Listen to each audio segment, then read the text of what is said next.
হালকা খবর শুনেছিস? পাশের গ্রামের কড্ডু কুস্তি খেলার জন্য উগান্ডা থেকে প্লেয়ার নিয়ে আসছে। তোকে কিন্তু আমাদের হয়ে খেলতে হবে। না দাদু, আমি কুস্তি মুস্তি লড়তে পারবো না। সবার প্রয়োজনে আমি কাজ করি, কিন্তু কাজ শেষ হলে আর কেউ আমাকে চেনে না। ঠিক আছে, যা।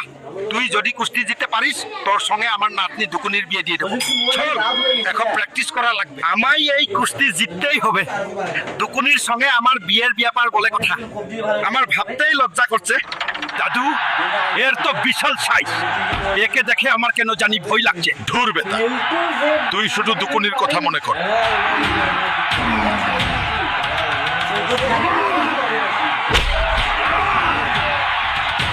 দাদু, আমার ট্রফি লাগবে না।